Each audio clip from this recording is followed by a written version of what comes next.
Welcome to Tip That Skill, the podcast where we talk about the job market, work, and everything in between. And yes, we're still here and focused on helping folks through layoffs. In this episode, AJ and I are talking about career shifts, transitions, and career changes. Have you ever had one? Stick around and hear what we have to say. We could talk about career shifts. What does a career shift look like? What goes into it? You've had a career shift. I know I've had several. I've had three. When you're talking about a career shift, you said you've had three. What were those three and what was the timing between them? I am an engineer by trade. That's what I went to school for. So let's stop there. Where'd you go to school? Let's start from the beginning. Where'd you go to school? What did you study? I've gone to three different colleges. My most notable was when I was at NYU for a bit. And that was a great place. But at the end of the day, it's not like I'm Texan. Everything else that I've done has been in the state of Texas. From UT Arlington, also went to A&M Commerce for a bit. But my background is in engineering. I've got two different degrees. One of them was in biology and the other one is in computer science. The biology degree started off because, as most Indians, everybody's parents want you to be a doctor, doctor, doctor. I mean, I heard this from the age of 5 coming all the way up. At first, I thought it would be great until I started realizing that there is no actual innovation in medicine. I mean, there is, but you have to go down this other vertical, which is just pure research, and then you're not really doing anything with it. And then when I did a little small intern over the summer with our family general practitioner, I saw what they did. It kind of I was like, I don't know if I want this for my life. I was also trying to get my computer science degree. And I realized that that's where my passion was in IT. It's where I realized where the next chapter of everything is going to move towards. When I graduated in 2007, look where we were technically 2007 to where we're at right now. It's just been one advancement after another. It's just been a steady climb. After what happened in 2008, 2009, that's where the first shift happened with me. Cisco did a massive layoff, over 40,000 people. You were working for Cisco?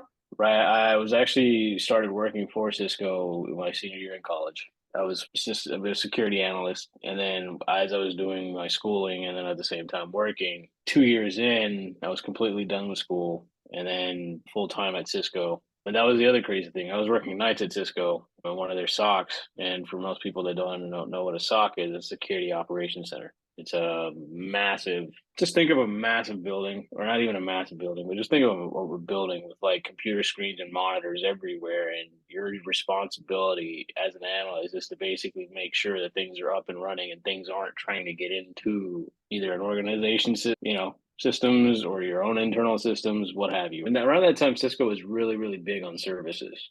It was probably one of the largest organizations in the world. They were employing 200, 300,000 people across the globe in regards to security operations, network operations. They were doing implementations, they were doing services. Cisco wasn't at one point in time known just for their switches and servers and those types of things. They had a group called Cisco's Advanced Services and then Security Services. And that's what they did. They sold services to other organizations to implement their network hardware, security hardware into these organizations. So I worked in a SOC, a security operations center. We got the call. Well, one day we all got locked out. We didn't have access into the buildings or anything like that. There were people in the parking lot trying to figure out what the hell is going on. We were locked out before we could even get in. And at that point, it was extremely difficult for any of us to find work because there was just so many people that were in the market looking for work. For the first 6 months of that, I had two jobs. One was working at Home Depot and the other one was working at Office Depot, just trying to make ends meet. So when you start living a certain lifestyle and then all of a sudden it's taken away, it's not like you can just sell off everything and then start over again, right? You have responsibilities that you still have to pay for, things that you've kind of gotten yourself into, like whatever house you were living in at that point or whatever apartment you were renting or whatever. You're tied to agreements, you're tied to this. And so you either have a choice of, defaulting or trying to do as much as you can. And so, I'm not going to lie. When that first happened, I fought it and I worked my ass off to hopefully I didn't default, but I did anyways on a few of my credit cards and things like that. So I went through pretty bad credit card problems. Took me a little while to kind of pay off all of that when I came out of it. And 6 to 7 months in after I started, doing the Home Depot thing and Office Depot thing, I had a friend that worked for a staffing company. It was healthcare IT and healthcare. He's like, man, with your technical background, you're very good at talking to people. You're very personable. You're just a likable guy. I think you could really do this. And at first, the only thing that I had in my mindset was like, man, I really don't. Most people hate you guys. And I even said that during the interview to one of the directors that I was interviewing with. I was like, oh, look, I don't know the first thing about recruiting, but the one thing I do know is that you guys have a really bad rap. Not specifically this company. I'm just saying your profession. It's like it's too salesy. You're not necessarily trying to take care of the people. You're just looking at the bottom line. I was like, I know that you guys get a cut of what I should be getting paid. I think I completely understand all of that, but I don't know if I want to be known for that. And the director's like, and I remember it. He's like, well, why do you have to be that? Why don't you make it your own thing? I was like, oh, but I did really well in that. And so I just kept it up, working the agency side for a long period of time. And then I made a shift around 2016 to go corporate when I had the opportunity. I was trying to actually make a difference in the way people saw the profession.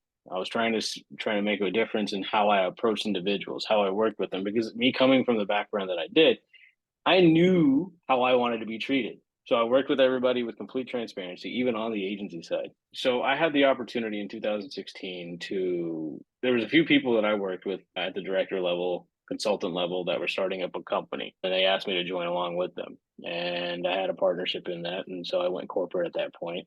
Stayed corporate for roughly 3.5 years, and then I got a call from another agency that operated very differently than most agencies because they had a digital arm and they had the core recruiting arm, and I worked in between that. That's how I actually found my last role. The last company that I was working for was actually a client of mine. I don't know if you know that, Nicole. I don't think I've ever told anybody that. I knew it. Yeah.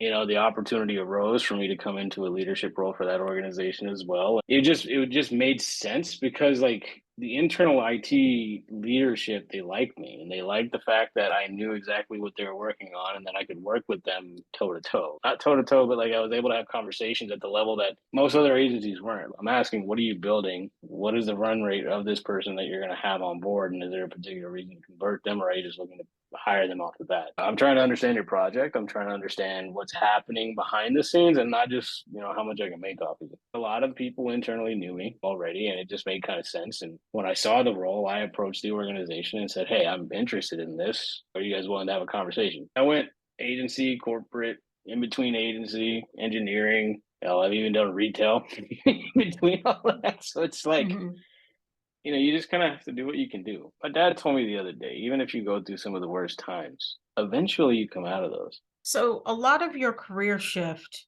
do you feel that it was more intentional or unintentional? You just fell into it versus it being a plan. When you started out looking at going to school and deciding in what direction you wanted to go in, did you ever think that you would be shifting your career? Nobody really comes into the recruiting or staffing or whatever business because they want to. It's something that you just kind of fall into, and then you realize you're good at it or not. You either fall into it through necessity or you fall into it because circumstance. And then you realize you're either good at it or not. It's not something that you wake up and go, oh, I want to go do that. It's kind of you fall into it. There was a time that people would say, oh, you're going to shift careers at least twice in your life. There's what I would call the applicable shift, meaning where you're shifting to is very parallel to where Yeah. you've been. And then there's the other ones that they do a complete shift, meaning they may go back to school, they may start over. And I see both of them as being valuable. It's an investment based on the shifts that you've gone through. And I see those as adjacent shifts. I don't even see the agency recruiting and corporate recruiting as a shift because it's still in recruiting.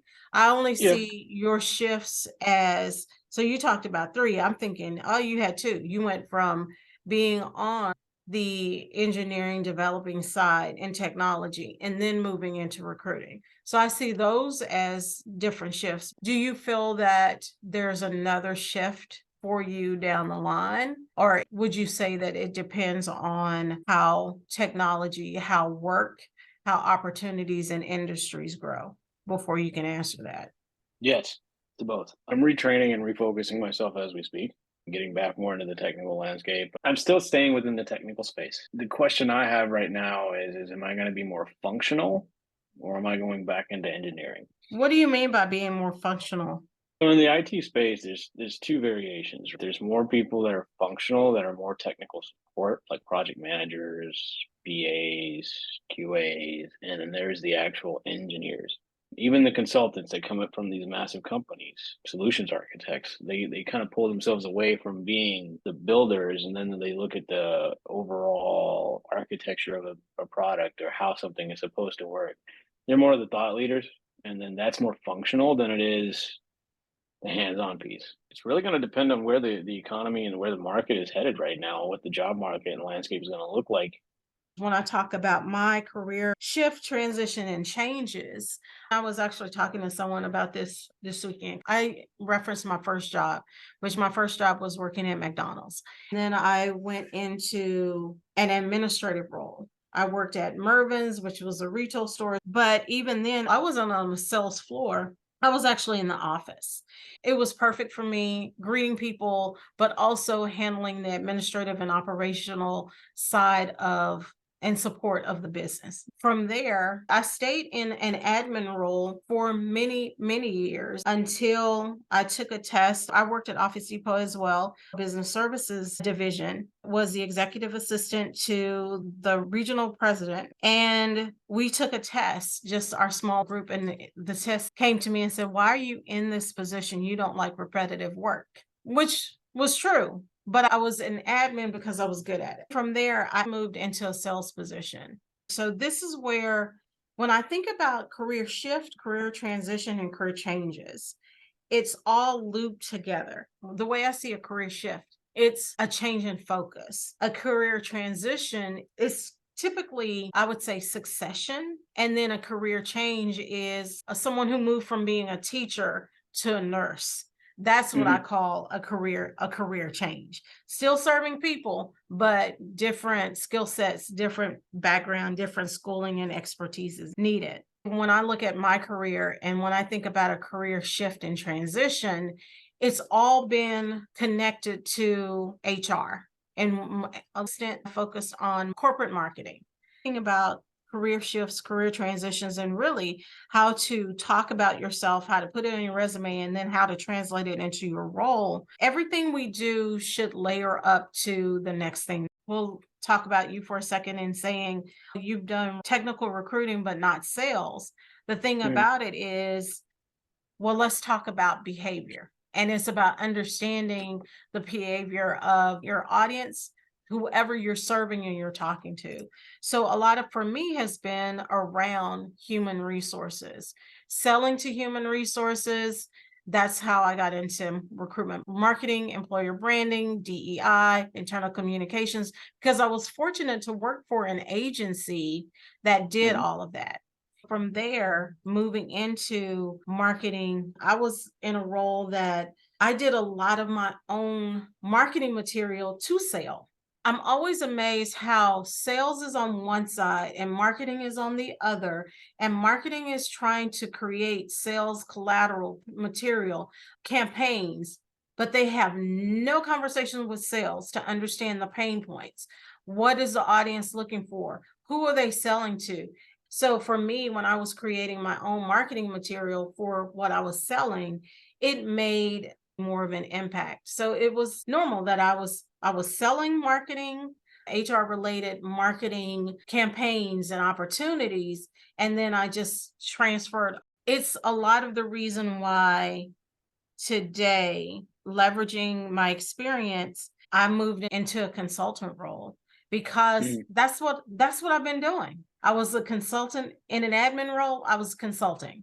In a sales role, I was consulting. In a Yep. marketing role, I was consulting.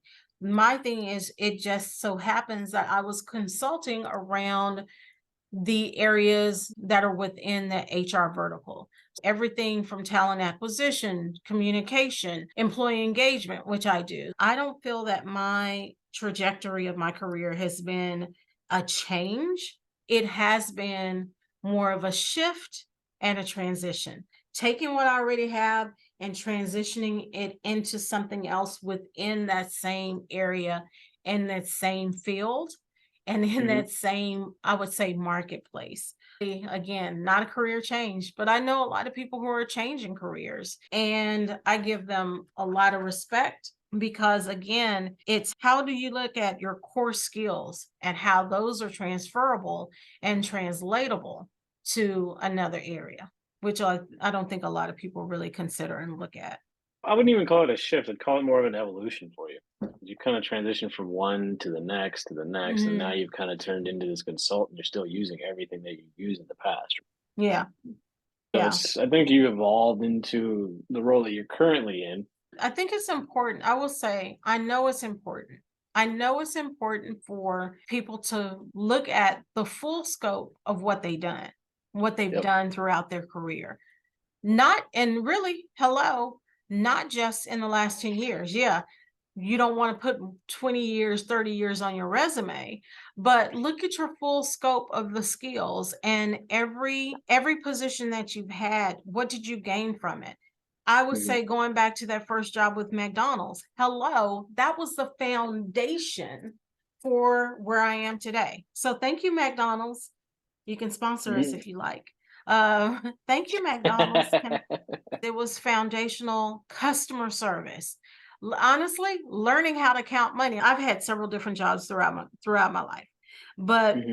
learning how to count money and close a register, the way I learned that at McDonald's, that was huge for moving me into the office of Mervyn's because that's what the office did. When we're Hmm. talking about a career shift, transition, change, or even an evolution, I believe that it's so important to understand the skill sets, what's transferable, and what did you gain in those positions. Also, how do you talk about that for your next, whatever that next is, even if it's retirement? How do you transition that when there was a slew of engineers that the first level engineers that were about to retire back between 2000 and 2007, 2009? I believe a lot of companies were so focused on, Yep. oh my gosh, engineers are getting ready to leave the job market. What they didn't think about, which I think is such a missed opportunity, is okay, they want to retire, but can we bring them back on a part-time basis to consult, to teach? Perfect people to teach. I was thinking about one particular company in Canada. They had just gotten a big government contract for manufacturing. So many people were outside, they retired. It was just a different market. I said, bring these people back in to teach. You Hmm. create classes and programs for these people to teach your new employees. Make it part of your learning and development department. You've taught them what they need to know, you pay them well. That's where loyalty comes from because you are pouring and investing in this particular group. Yeah, they'll stay with you as long as you treat them well. That's the Yep. key. There are so many opportunities that companies don't take advantage of when they can really, if they really want to be a leader in their industry, being a leader in your industry is not necessarily about the product or the service that you provide. It's about how you take care of the people that support you and that product or service. And as long as you can do that, it makes a difference to any of your employees and your employee engagement. I can see that. You know, we were talking about career evolutions and transitions. I keep thinking of my brother, and I don't know why, but he's had multiple career shifts over the Mhm. last 10 years. He's been a project manager, he's done application support, he's done system level support, and they're all different within the IT space, but it's not necessarily the same thing. It's been in different Mhm. verticals each time. Mhm. Even right now, he's retraining himself to get into the security aspect of things. It's a smart thing to do because, Yeah. and this is the reason that I like talking about career changes, shifts, evolutions, transitions, because whenever there is a change in the market, Yep. you go back to your resume, and I've said this a number of times. If I needed to go back to being an administrative assistant, I don't have any problem doing it. None. Sometimes it's a hard thing to do because people are like, oh my gosh, you have all this other experience. But in a tight market, maybe my skills from an administrative role could be helpful. even as maybe it's an office manager, maybe who knows? We can stay so focused on where we just left without remembering where we were 10 years ago. And I Well, say that because if I talk about from an administrative role, a lot of executive assistants are now getting paid. And I'm like, yeah, you may need to do a little bit of a harder deep dive in the money because a lot of people are getting paid a lot more than what you were getting paid when you were doing it some time ago. yeah, but I mean, also at the same time, I don't think it's an individualistic thing by itself. It takes two pieces to that. Even if you do have a wide array of experience in doing all of these things, it also takes someone from the other side that's willing to give you the opportunity to recognize that. Hmm. That's the other one of the other things that I've noticed is that organizations are not organizations in total, but individuals have kind of they've got the blinders on and they're only looking for a specific thing and they're not willing to look at how does all of this other stuff that this person has done that relates into this particular thing. What skills have they picked up? You're talking about on the hiring side, those people who Exactly. are hiring. I have a thought about that too. Yeah, but I mean if you think about it, the only skills that don't transition are those also the skills that can be picked up. It's those core skills that essentially allow you to transition from one thing to another. Your organizational skills, your interpersonal skills, your intellectual ability. How quickly can you pick something up? The majority of the stuff that's out there, you can learn. It just depends on how quickly you can learn. Well, that's the thing. They believe that you're gonna hit. We want you to hit the ground running. No one ever really hits the ground running. They want you to be able to contribute immediately. That's the biggest mistake. Everyone needs to come in and do an assessment. Mhm. Where do I fit in? Where can I be of benefit? Just the idea of hit the ground running, and nobody does that. Even the leaders that say, "Oh, I'm coming in and I want people to come in and hit the ground running." Well, did you? They don't recognize that they didn't. They And think they did. if they Yeah, did, they there's a cause a lot more chaos than they right, actually because did. they Yeah, didn't yeah, do an assessment, they didn't learn their team, they didn't yeah. see the different levels and backgrounds and expertise within that. It's Mhm. always an idea of hit the ground running that can be a problem for sure. I don't want to come across as mean at all, but I'm gonna say it because I've seen it throughout my career and I've been around for a minute, especially around HR, talent acquisition, and recruiting.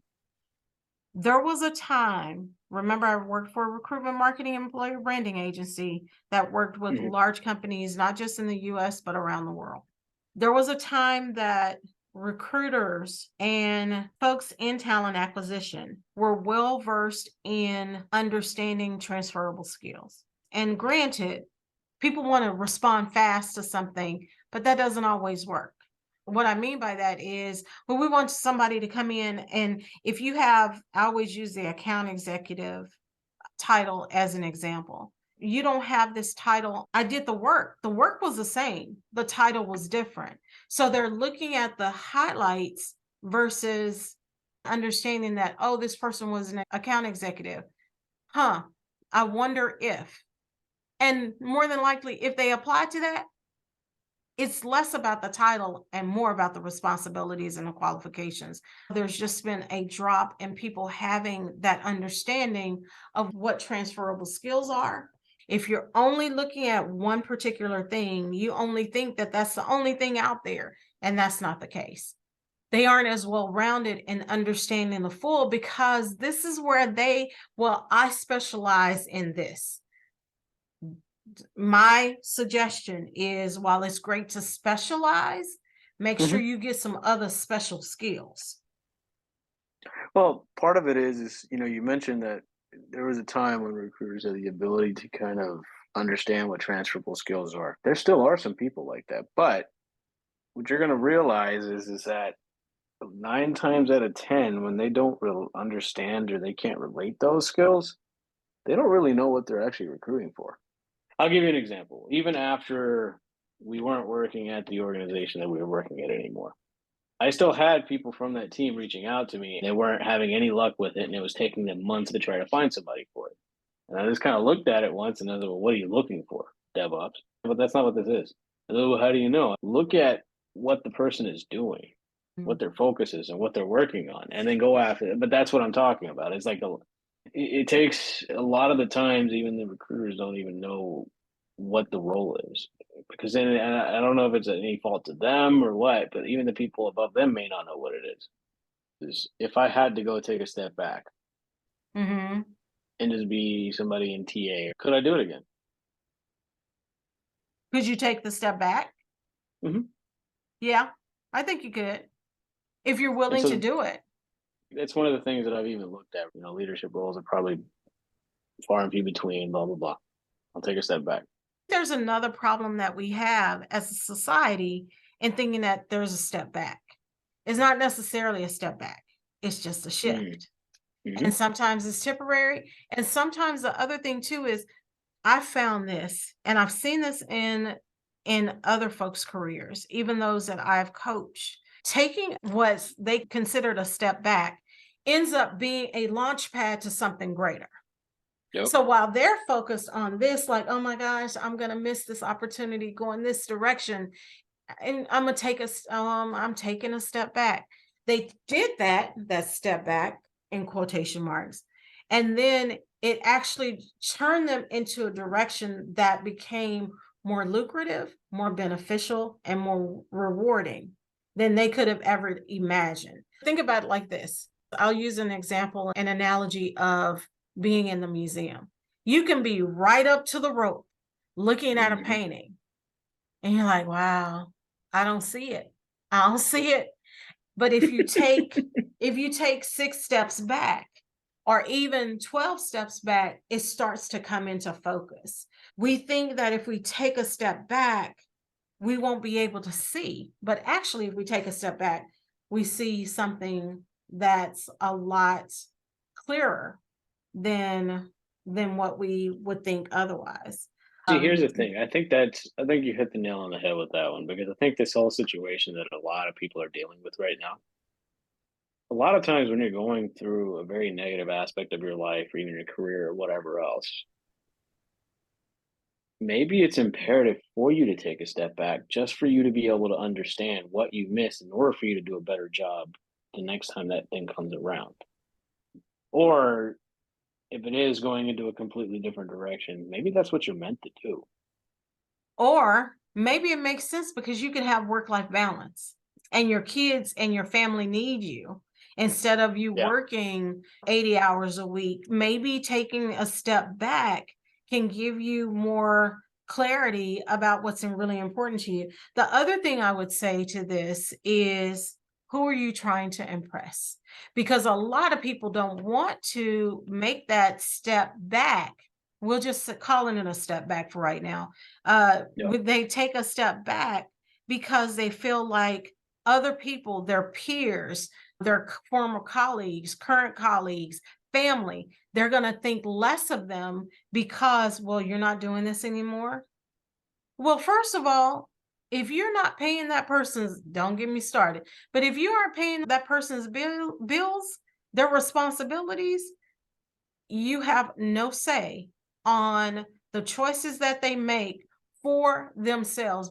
The best thing that happens when someone takes a step back is they release stress, trauma, and anxiety, and it's for their mental health.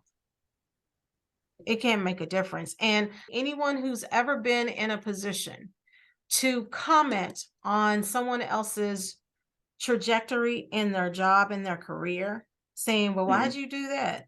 If you really want to know if it's of interest to you because you are thinking about the same thing, make sure your tone is in line. But if you're doing it in an accusatory manner, please go have a seat over to the side because it ain't your business. If you're around people like that, it's time for you to kind of reevaluate the people that are around you. Sometimes it's family though. And it can be. And I mean, it doesn't mean you have to completely disconnect from them, but Yeah. it gives you the opportunity to learn what to do and what not to do around them. Yeah. Like that, what you said was, well, what's my family going to think, and what is it? I went through that. from a very early age. I was at a constant sense of competition, this and that. I mean, but a lot of Indians go through that in their early childhood, man. It's because like there's this massive comparison between siblings and massive comparison between your cousins and all this other stuff. But what I will tell you is that a lot of the times, and I mean, and this doesn't work for everybody because there's a lot of families out there that are sometimes you just kind of look at it and go like, how are you guys even related? That type of thing. My brother said something to me 2 days ago that, you know, a lot of the people in my family understand the situation that we're both going through. They understand the situation that they're in and they understand the mindset that we're in because not necessarily because they've gone through it, but they are heavily supportive and they've got our back if we needed it. And again, mine might be very different than what a lot of other people's thing is. Sometimes it just needs to go out and ask for the help that you're looking for, but versus worrying about it. It's because we have this massive ego thing. A lot of people do. And if it's not available to you, you'll be able to find it if you just go out there and ask. Because you even told me, like, you know, put it out there on LinkedIn and say, hey, this is what's happened. I'm looking for this. Help me. Inherently, people do want to help. I would say to anyone, be open to a career shift, whatever it is. Yeah. The other thing, for some reason, I don't know where this comes from, but we think that if we make one move, that move is for forever. Like what? And it's not. It can be only for a time. I want to recommend three books for folks looking to, if they're in the process of a career shift. I would always say this is a career coach cap I'm putting on. First and foremost, talk to a career coach. We should be able to help you through thinking about if you want to shift. A good coach will be your cheerleader and is always in your corner saying, yeah, you can do it. Here's some resources that are available to you.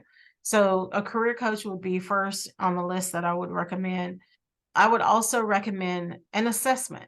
People look down on those assessments. I don't know why, but I love them because they do give you some insight into your background, some of your interests in a concise way. My top one, besides Myers-Briggs, I would go and buy the book Strength Finders. It gives you all of your top strengths, but within those top 5, it gives you opportunities that align with those 5 strengths that could be a good option for you. What was interesting is my top strengths are totally in line with what I do. So Strength Finders would be one. The other book I would definitely recommend, and this is for anyone, regardless of if you're a career shift, if you are looking for a job, if you are in a job and you're looking, What Color is Your Parachute? I love that book. It's a nice practical guide to help walk you through some of the changers within job search.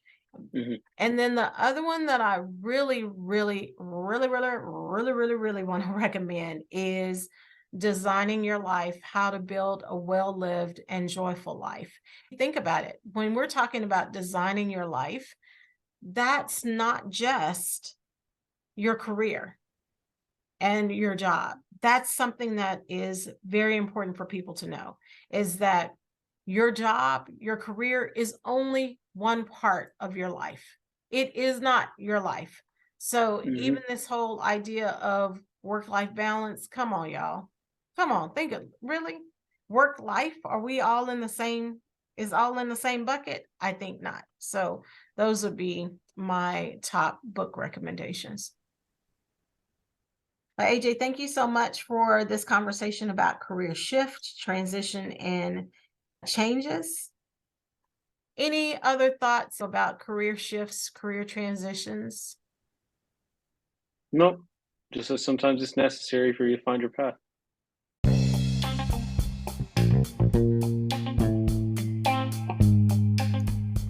Shifts and transitions in your career can help you evolve, move up the corporate ladder, but more importantly, find some balance between your job and your life. And who knows, you may find a new industry, department, or outlet for greater creative expression and personal fulfillment. Our post-episode housekeeping remains the same. Be sure to follow and subscribe to Tip That Scale wherever you listen to your favorite podcasts. Don't forget to like this episode and follow us on Instagram and Twitter. Between the three of us, we're always coming across valuable resources that are available to you.